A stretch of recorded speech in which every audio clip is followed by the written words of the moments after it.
Hey guys, welcome back to Cal Radio. I'm one of your hosts, Johnny Cross. I'm joined by our wonderful co-host, Sadie Eichmeyer. Yeah. And we have a lovely guest today. Our lovely, lovely guest, I'm happy to announce, is Riley Heryford. Yeah! Woo! You know, I want to acknowledge two things. First of all, I got you a gift. Oh, shit. It's a little hand. Oh, beautiful. Thank You you. can put it on It's your a finger. dirty hand. It's a working man's hand. This That's is a blue-collar My hand. hands look like this. So hers can look like that. And also, I want to bury the hatchet, and I want to, since we have this platform, I want to say that no matter what I say, both now and during this podcast and after this podcast, Riley Heryford is not racist. I am not a racist. I will say he is, though, a lot. But for the record, For the record, he's not. when Johnny asked me to be on the podcast, I said yes and didn't say anything about the color of his skin. Oh, whoa. Actively not a racist. Anyway, so we have Riley on today. We really just want to get to know you more, Riley. I feel like I get a lot of questions about you as a person and if you're racist or not. And like, so I thought we would kind of just dive into that, you know? Okay. You want your first question that we're kind of... Should I address the racist allegations? Oh, yeah, sure. You know Say what? whatever you like if you want. You So- talk about what you want. I think where this started was... Probably when you called me a slur that one time. That's probably a pretty good logical start point. I'm not forgetting how you introduced him one time. Johnny has this super cool thing where he likes to fuck up the comedians right when he introduces them and just to throw off their whole set. And so when were you around when I brought up Sean as Grand Wizard Sean Constant? I was there during that. Yeah. So Sean, who will, I guess... Sean will be on eventually. Sean will This is be the first on. episode. Sean, when I first started Comedians of Western, Sean was the president, and it was just like 5 people, and me and Sean got pretty close. I love the kid to death. Sweetest boy in the whole world, and he's just such a nice guy. And Isn't he older than you? You know, Sean's 24. That's ridiculous. How old are you? What a fossil. I'm turning 22 Yeah. in like 4 days. Thanks. Yeah. Happy Sorry. birthday, Riley. Damn. But yeah, Sean, so I started Comedians of Western, and Sean was just such a nice guy that I wanted to just start rumors about him being racist or terrible or something like that. So I brought him up one time as Grand Wizard Sean Constant, and from there, it all just blossomed. So this is your karmic reckoning. Is what Yeah, you're no, I telling me? definitely deserve whatever's coming to me. But So how long has this beef between you and Sean been going on for? How many years? since I think 3 years, I've been doing stand up here at Western. Damn. That's me and Sean's kinship has lasted that long. And you started with the club, right? Yeah. So, do you want Just my go for it. stand-up Yeah, history go here? for it. So I first did stand up in middle school on Vashon Island. Shout out McMurray Middle School.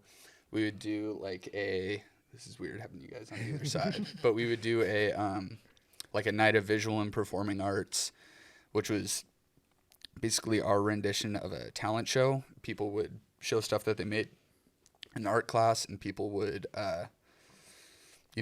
do bad poetry or like renditions of songs. And someone signed me up, and I didn't know what happened or who signed me up, so I just kind of stumbled into it. And yeah, so that was the first time I did stand up. Do you remember your set? What did you joke I about? remember I talked about, so there was a private school on Vashon. There was a private school on Vashon, and it was called the Harbor School, and I was kind of making fun of the difference between public school and private school. Like I would say, at McMurray, we might get into fights, but at the Harbor School, they get into duels. At McMurray, we might have chemistry. At the Harbor School, they have alchemy. Stupid shit like that. I'm sorry, I was laughing because there's some crazy shit on the TV right now. Yeah, can we cut the visuals? I feel like I'm having an ego death. It's awesome. No, keep it on. Keep it on. And then, yeah, so I talked about middle school versus public school, basically. Talked about how My Little Pony names sound like failed rap names. And yeah, that was my. And then I told Did you like start this. being racist then, or was that racist? No, that came much later. That wasn't until I met Sean and realized how much of a shame the Aryan race really is. Can we say Aryan race? That felt wrong coming out of my mouth. It's anarchy, man. You can say whatever you want. Yeah. Yeah, and then I also told the story of like how I got signed up and didn't really know that I got signed up. And I just pretty much murdered, like, off jump. I was just obviously. You're just gifted. I just had a gift. Yeah. Yeah, it was awesome. Do you think you could beat Kevin Hart in a fight? Like, Kevin Hart at the start of his career or Kevin Hart now?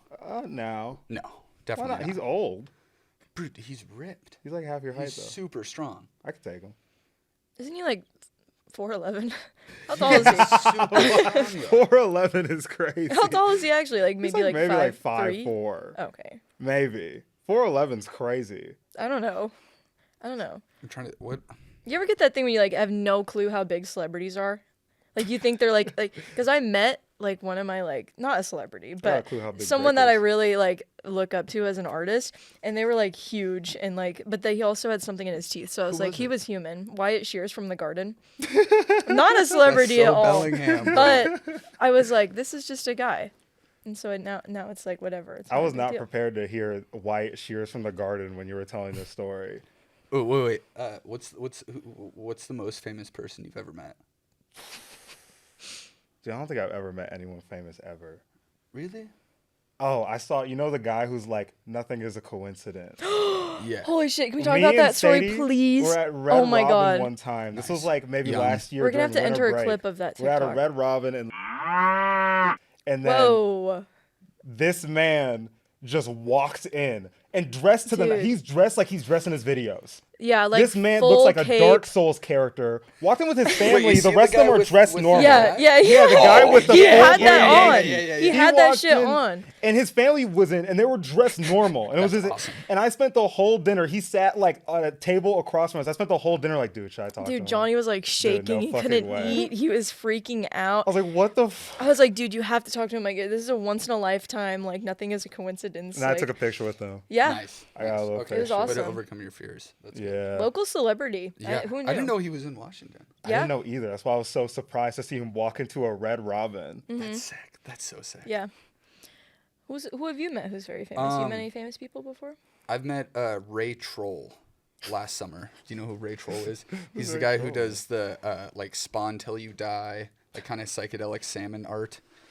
When I was in Ketchikan, Alaska this summer, I met him. I was with my parents, and he was at a bookshop, and I walked up to him, and I was super nervous, and I shook his hand. I said, I'm a big fan of your work, because he has this book called Sharkabet, which is like his drawings of all the sharks in alphabetical order. Damn. And when I was being potty trained, I would look at that while I pooped. Nerd ass. It was awesome. It was fucking so sick. I like how none of us have met like normal celebrities. Yeah. I was like, I met like fucking William Knight. You met the guy from The Garden. You met some Twice some I shark met him. artist, some Alaskan shark artist. It's kind of awesome. Shout out Ray Troll, yeah. man. Yeah.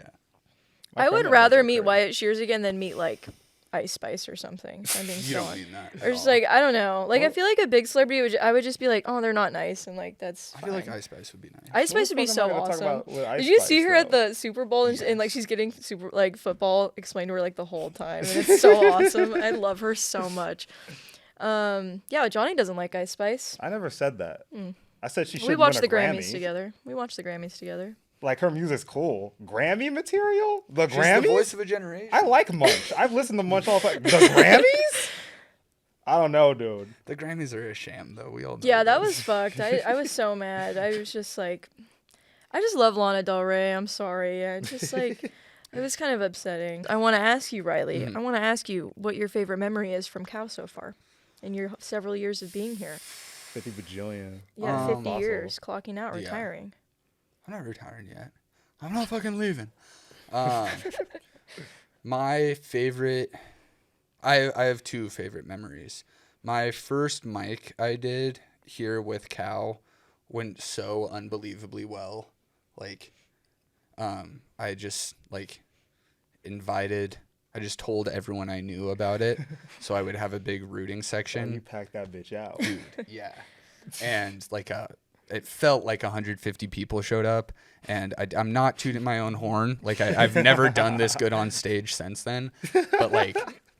Sean can ask Sean about this. It'll bum him out. I don't believe you. Yeah, you fell off, dude. I fell off hella, bruh. It's what so year was bad. this? Back in 1983, yeah, this was right kind of after 9/11. Oh, okay. And that's why everyone was so stoked to see comedy again. They just needed something to laugh about. Yeah, exactly.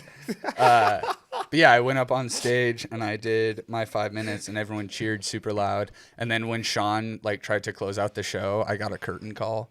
Like people were chanting my name. What? No way. It was crazy. Swear to God. What? Swear to God. You think your life a movie, Riley? Dude, my life is a movie. No one is My chanting shit's an your name, A24 I'm sorry. film, bro. No one You're is like a chanting movie. your You're name. like- No, swear, like, it get only out, happened man. once, and yeah, it's been all downhill since then. My second favorite memory though was at the end of last year when me and Sean did the little bumping mics thing. When I finally got to bring him up as the Grand Wizard, and then he came up and defended himself. That was so silly. And we've talked about it, but I want to do That's that. the marketplace of ideas. Yeah, for real. Open mics were so crazy last year. I feel like there was so much drama at open mics last year, and now there's like it's so calm, and I feel like not that bad. Yeah. That's But- because we running this shit. Yeah. Yeah. So I'd my fight next question anyone is, who how does much do you drama. love Johnny and I? How much? Tell us everything positive that you've ever experienced with us. Do you want me to be like real or funny? You don't have Bit to of both. answer that. No, I love You're you not guys there. so No, you much. don't. In a rare moment of sincerity, when at the end of last year, when I was thinking of running for president, I remember I was talking to you about like what you wanted to do when you ran it, and I was talking about like trying to get people paid and like make the shows, I don't know, more exclusive. I just like wasn't in the best headspace, and you were just talking about like I just want people to have like as much time on stage as possible and make it as like productive as an environment as possible. And then I was like, oh, Sadie definitely should be president. I know my feel ass did like not say all of that. You definitely did. You really did. You were just coming from such like a sincere, genuine, caring place, and like you have such a better connection with all the comics because you're actually you show up and you obviously care very much about it. And Johnny, you bring a great sense of sincerity and caring and zaniness and just a little guy running around making sure everyone's having a good time. I think the club, from what it was when I started to what it is now, it's really cool. It feels much more official and like better run. And no offense to Sean, he did the best with what he had, but like having two people at the head who really like are just focused on this is really nice. Damn, I wasn't Not to expecting you to like- be so nice. Like, wait. Yeah. I love Thank that you, you're not Riley, racist first of all the all. time, Riley. Yeah, I That's like what to love Yeah. about you. keep it in small doses, bro. You know what I'm saying? Yeah, Riley dropped out of the election when one night you were just like, you just texted me, you're like, you got it. I'm not gonna do I it. could have been doing this podcast with him sitting there. Yeah. Imagine that. We would solve a lot if we could end racism, you and me, right? You know that? We'd really hash it. That's the marketplace of ideas at work. You'd be like, really? Should they be able to vote? And I'd be like, I mean, they have ideas. We have ideas. That's one of my favorite bits to do. Like when I'm at my house with my roommates, is I'll come out of my room, be like, and this is why I think they shouldn't be allowed to vote, and then just never specify which demographic I'm talking about, and let the boys fill it in. Well, you are not Flip it doing on. yourself any favors. I should be the least of your PR worries. You're not. Yeah. Yeah. This is kind of awesome. I'm starting to finally feel comfortable now. I'm not gonna lie, I was kind of freaking out. But this is kind of awesome. Yeah. It feels kind of comfy. It's great. This is I still beautiful. don't We're all love that our connected. whole bodies is in this. Like I was Yeah, expecting I know. a desk. I feel like my socks are too long. I know my socks are too short. My whole leg is out, but it's fine. What are you gonna do? Yeah, next time we'll get some Budweisers. Yeah, We'll, some Coors Light. Yeah, and and then just I'm glad we got our whole bodies in frame too. Everyone can see how beautiful I am. Yeah. Everyone at home, leave a comment. How beautiful am I? Very beautiful, or just like very beautiful? Riley, I got a question for you. Do you ever get people coming up to you being like, "Oh, I love your comedy, man. You do so great." Are you in Cal? Are you in Cal? You ever get those? Riley fans. A little bit. I don't get those very often. I'm gonna be so honest. Which is not. I mean, I'm not like begging for it, but I'm just saying like. I don't know. I've also been doing it for an extra year. True. But yeah, I'll have, like, it doesn't happen often, but when it does warm my heart very, very much that people, like, especially it's happened like once or twice where it's people who I don't know and they're like, "Oh, I saw you do stand up, man. You were super funny." And even if they're just being nice, like, it still warms my heart a little bit. But this is beautiful. So Johnny, has that ever happened to you? Johnny and I just stare at each other while you look straight forward at the Subway Surfers on the TV. That happens to me sometimes. It mostly happens like right after open mics. Mm-hmm. Local celebrity and I stuff. love all my fans. That's the thing about me, Riley. Yeah, for real. Oh, do you have a... This is what we might have to cut, but do you have a name for your fan base? Do I have a name for my fan base? Riley, you can give a name to my fan base right now. Because I have a name for my fan base. What do you call your fan base? No. Are we able to cut stuff? They're not editing this. We can bleep this right now. Because I call my fan base. So like if I started a vlog channel, like, "Hey, what's going on? Back at it again with another daily upload." We're not cutting that, by the way. That's going in. Sorry, I'm not censoring it either. Well, my roommate came up with the idea of calling just like people that go to cow open mics cowheads. Ooh, I like that. Yeah. I call my fans. Whoa. Yeah, dude. Dude, my tummy grumbling. I'm just kidding. I love My all tummy my fans grumbling. platonically. Can you hear it on the mic? Yeah, I'm kind of in the same boat. I had Freshens. I had the Never been Frito there. Grande Freshens. The Frito Grande. Haven't made it in yet. It's a burrito with Fritos in it. It's sell marketed. burritos. You as look like you would healthy. fuck up some Fritos. You look like you That love might be the Fritos. meanest thing You look anyone's like a ever human fucking said to Frito. me. Anyone ever told you that, Riley? I look like a Frito? Like No. Frito was like a guy who was like racist. Fritos just got that smell that you can't duplicate, you know? I have, yeah, people say that to me a lot, honestly. Like, you Yeah. smell like What if you Fritos? called your fan base satyrs? Like the... sadists? Yeah, maybe not. No, That's all like the satyrs. Greek mythology, like satyrs. Um, Like Grover, for anyone who's been watching the Percy Jackson series. Hey, sound off in the comments if you've been watching the Percy Jackson series. my fan base is the Certified Lover Boys. Yes, yeah. I My was fan I base was is told Johnny the other day that Nation. I'm very similar to Drake. Yeah, people have been saying that to me too. They're like, you know "Hey, you what? do stand up, and you do it with that girl. She's a lot like Drake." I go, "Sadie," and they go, "Yes, Sadie." Yeah, I was telling someone a story the other day, and they go, "That's something Drake would do." Yeah. And I was like, "Damn." That feels like an insult. It was. It definitely was. And it was coming from the guy who I did an impression of and sprained my ankle with. That wasn't on video, but that's fine. It's karmic justice. Yeah, it's okay. What are you gonna do? You want to talk about it? My sprained You wanna ankle. talk Should about I your address sprained the ankle? rumors about my sprained ankle? The people. Yeah. So I don't know if you can see, but I don't have the boot on. I've been hobbling around campus with a boot for 2 weeks now. And I'm just really hoping I can get past that image. I know it's like really starting to weigh on my like career. I know it's like starting to become really bad. I just got up. I got up out of my seat and I was with Johnny and I was gonna do an impression of somebody and I slipped on my Birkenstock and I Slapstick. fell right on my ankle and I was rolling around on the floor trying not to cry and Johnny's just screamed laughing at me. Didn't get up to help at all. He I just didn't know looked you at me. sprained your ankle. I just thought you fell. Yeah, and Because then you didn't even make yeah. it like 2 steps off the couch before you fell. I know. It was really You embarrassing. slipped, like it was Yeah. a little slip and slide. You fell and you slipped down like this. Like a slip and slide. No, I'm just long story short, I'm dedicated to the bit and I do it all. She's really the realist out here, man. Like she And puts her body I on the keep line. it. I keep it real. But yeah, so I had to address that. I had to delete the dating apps because I was like, I can't have people see me on a dating app and then see me hobbling around on campus. Like that'll be it for me. I cannot I think do that's it. beautiful. I think that's humanizing. even. Can I share a story about the dating app? Sure. Yeah. So my me and my my best friend and roommate Luca, you might have to bleep his name, but when we were he was a freshman, I was a sophomore. We were living in the dorms, and we were both like just so lonely.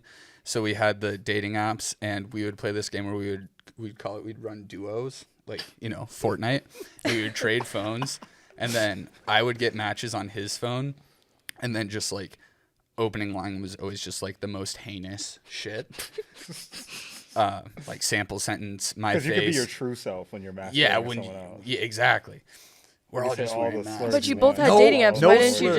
Why didn't you just swipe on your own phone? Because that's not as fun, and I didn't really get matches, but Luca did. Like that's if you want to get fucking real about it. He was playing the most boring game. You were over there texting all these women. He's like, oh, I got another one. Yeah, yeah. Oh, she left me unseen. But we would say shit like my face equals sign toilet emoji. You know, just fun, zany stuff like that. And nothing came of it until we moved into a house together and we started like hosting just like the chillest parties, just like Project X and like house shows and stuff. And Luca's had 2 people come up to him and go, wait, you're Luca Shattuck, right? And he's like, oh, yeah, thanks for coming. I go, what the fuck is wrong with you? Like it's bad. Yeah, so be careful what you say on the dating apps. It follows you even if you're not the one who says it. Didn't you have a house show just the other day? Yes. How did that go? Did. You want to tell us about it? It went good. We didn't hire, but we had someone help out with door. Every time I host a house show, I realize that I'm kind of a crazy person and I get control freaky. Not like in a freaky way, just like I get like a control freak. Not in a freaky way. Yeah. Not like a freaky little sexy way, but in like a fucked up way. In like a sometimes kind of mean way. And so there's a lot of like self-analysis that follows, but I always end up working door because I like to know who's coming in and out of our house. But yeah, this one went really well. All the roommates were on board and we had some really great bands. Shout out Atomic Affair, Foxy Apollo, and goddamn Cuttlefish. Boom. Nathan Quash, best drummer in Bellingham right now, and a roommate of mine. But yeah, it was fun. I think it's probably gonna be the last one for the Swamp. Dang, but you know, Riley, you're hosting all these house shows but got no money. You worry about the wrong bands. Whoa! You worry about the wrong bands. Damn. Where did that come from? Shit. Fuck, he got me annihilated. Damn. I will say the last time I did go to one of your house shows. Yeah. One of the 2 that you hosted. Have you hosted? Yeah. And it was awesome because I knew like you were running doors, so I could just kind of like go wherever I wanted and like you wouldn't care. And that's like I think the only house show I've gone to this year is because I was like, I know it's Riley's house. I'm just gonna mess around. Well, when the house scene was like one of the big things that I was excited about in Bellingham, and I moved up here during COVID when there were no house shows. So I was bummed about that. And then my sophomore year, 2021 to 2022, there was this house called Bluebird Sounds, and they started doing shows, and they run it like very officially. Like they have. Didn't they close? Yeah, they closed because they all moved out. But yeah, so we were excited to be able to do that, and you learn a lot, and it's definitely a cool experience. So yeah. Do you think that scene is starting to take like a different route than it used to? In a good or bad way, kind of? Yes, and I think like I don't know. My parents are big live music people, so I've been lucky enough to like go to a lot of shows and kind of like see, like they're big jam people. They're stinky old white people. I love them to death, but like a lot of Fish and String Cheese Incident and shit like that. That's a real band. I remember the String Cheese Incident. Yeah, bro, we love String Cheese. So it just, I don't know, a little part of me dies like when a band is doing like kind of a weird jammy thing and you have a bunch of like drunk idiots going, hey, like that's happened before, and that kind of bums me out. But I'm happy that there's still people. I'm a big fan of, you know, sweaty college kids supporting sweaty college kids, and I just hope that, you know, once we're out of our house, another house will start hosting shows and kind of do it, because you do have to. It is a job. Like, it's not. There's a big difference between hosting a house show and hosting a house party, because you have to pay the bands, you have to make sure people aren't there being creepy or weird. You have to make sure everyone pays. You want to set the vibe that like people are there for the music. And yeah, like our Halloween one kind of got out of hand because we went like right from the live performance to just like a party scene. And then there were just a bunch of random people in our house with all the lights off and loud music. And that was less than supreme, but yeah. What's like a piece of advice you would give to anyone who's like wanting to maybe start their own thing, or like start their own like house venue thing? Yeah, because I feel like a lot more people are doing it. Like last year there was only like a couple like houses, and I feel like it's like way big now. And like, just like, do you have any advice for like young and upcomers in the community? Warn your neighbors at least 2 days in advance. Have 1 or 2 people from your house go around to the neighbors, shake their hands, and just tell them, hey, we're going to be doing this. We're going to try to have everything shut down by midnight. Give them your numbers so they call you before they call the cops. Have at least 2 people working door. And, you got to draw a hard line at capacity. You can't have too many people in your house because then that's not fun for the people who are in there. And like with the bigger the crowd, the bigger chance there is for like anonymity, ambiguity. And on it, do you say velocity? Animosity? No, anonymity. It's easier to be anonymous when you're in a big crowd, so that's when like people will be weird and or creepy. And just like coordinate with your roommates and or anyone who's working the house so that everyone sets up, everyone like is helping out while it's actually running, and then everyone helps clean up. But it's a really good time. Boom. Yeah. Sorry, I got kind of like a little off topic there, but I think it's cool because like you're not just a comedian, like you have so much more to you, really. You're just not this guy that makes jokes. You do so much more. Like 50 layers of racism and then 1 layer of comedy. Exactly. And then maybe like 2 layers of house show. Well, the racism is perpetual. No matter what I'm doing, there is race There's a involved. little bit of racism infused and it's not good, let me tell you. I'm clipping that, putting that on Instagram. That's the tagging TikTok. the DMC. Before we move on to our next segment, I just wanted to ask you. Yeah. You're graduating soon. Yeah. Appreciate him while he's here. He's Fingers graduating crossed. soon, unless he's gonna be like an ultra super senior. I hope not. What do you think you're gonna do once the shit's all said and done, Ryan? That's the $1 million question, Johnny. What's the goal? Are you going to continue comedy, do you think? I would like to. The kicker is like, unless you're in New York or LA or like to an extent Chicago, there's not like a killer comedy scene. Yeah. I don't know. I would love to continue doing something like what I'm doing with Repeating Gossip. Like being a part of a writer's room is really fun. And I don't know. I would like to keep doing comedy. When I was up in Alaska this summer, there was at a restaurant we went to, they had an open mic. And I went up and did a set there just like to prove that I could do it like in a completely different place. Yeah. And that went pretty well. That's beautiful. So that was really fun. I don't know. It's nice to have like in my back pocket of like wherever I am, if there's an open mic and I'm feeling inspired, I could go up and do it. But yeah, I joined like the Tacoma scene a little bit over the summer. That shit was crazy. It's just kind of like doing comedy in a college town is just so much more fun because like that like most of the time the audience is like gonna get the reaction that you think it's gonna get. Yeah.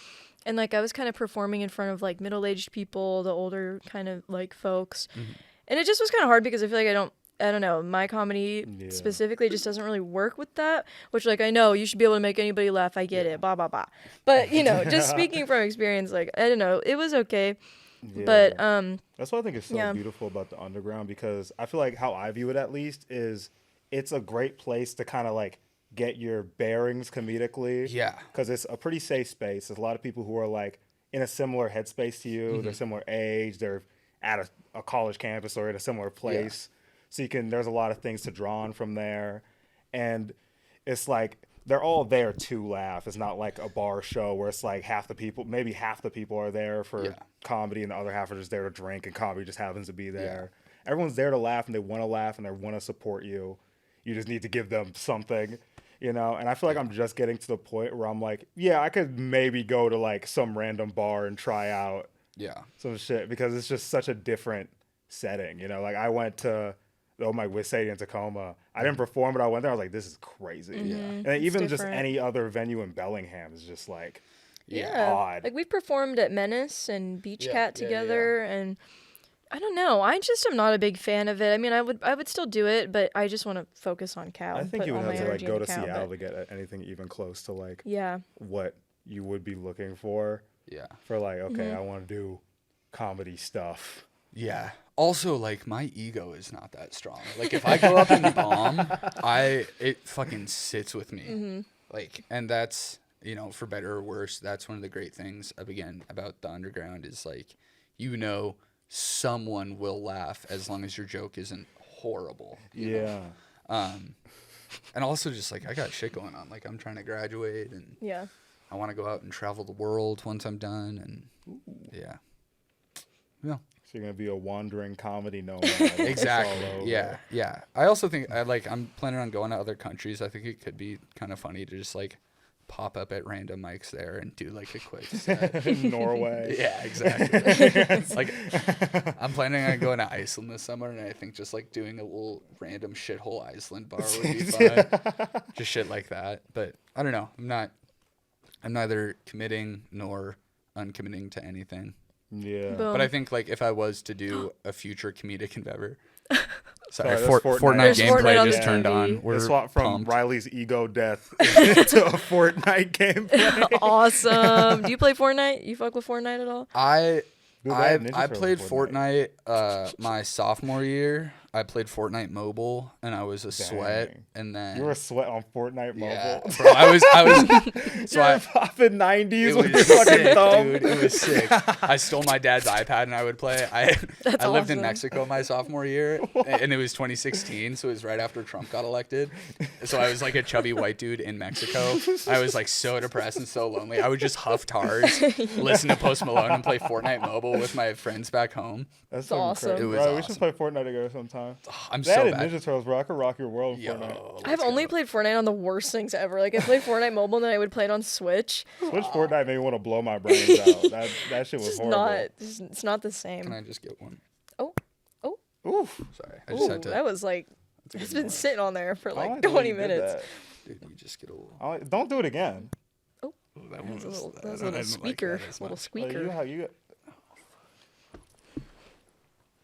Okay, but I do have a question that I thought of for both of you. Do you think as comics, it's kind of pretentious to call ourselves comics, but as comics, do you think that we have an innate way, like when people are being mean, to just like cut to the core? Because I definitely feel like I do. Like anytime someone starts saying shit to me, in my head I'm working like if you cross this line, I will go here. I don't, because I'm a little angel and I just spread joy and positivity everywhere I go. That but you're perfect. I mean, it depends if I already know the person or not. Because if I already know the person, like I've had things in the archives. But like if it's some random person, I usually just blow it off because I just don't really care. And like whatever. Have you ever had to use that skill for evil though? I'm sure. I like Flame Johnny all the time. That's different, though. I mean, like going for blood. I think that when honestly, I don't no. know somebody Not really. and I don't really care about them, they're just talking shit to like be like a dickhead. Yeah. Then I don't care. I'll just kind of say like, what's the most like fucked up thing I can say to you right now? Not like emotionally, but just like, imagine there's an audience. What's gonna make these people laugh? And he's gonna be like, fuck. Yeah. Mm-hmm. But when it's someone I know, I try to be a lot more measured because I think I'm just very like. Not non-confrontational way where I don't confront, but when I do, I try to make sure that I don't get misinterpreted or I say what I mean, that sort of thing. Yeah. So I'm like, if I say this, I'm going to try to say nothing but what I need to say. So I cut to the core, and I try to cut to the core in that way. Yeah, like being more direct. Or if it's like, if they're being mean to me, but it's like someone I care about and I know, and I'm like, why are you doing this to me right now? Like, what's the reasoning? Yeah. That sort of thing. I think I'm just a fucked up person then. That's all right. Hey, you gotta get it how it is, man. Just I know like when it happens a lot again because I have all these roommates and we'll get into arguments, and when they come at me, I knew exactly how to come back at them to like level the playing field. You have something on your beard, or your mustache. Oh, we're good. Sorry, just had to look. Well, out for folks, you. that was Cal Yeah, Radio. that's Cal's. Cal Thank Radio. you so much for watching. These 4 producers letting us go over time. We're so sorry, Thank you, guys. DMC, for Riley, playing is there anything you Subway want to tell to the Surfers. people before I plug stuff or nothing, anything? Get your pets neutered and spayed. Don't be weird. Don't put a hole in our wall. Thank you for listening. Follow us on Instagram. Subscribe to our channel. Follow us on Instagram. Cow.www. Thank you. Thanks. You're beautiful. Thanks, DMC. Boom bow.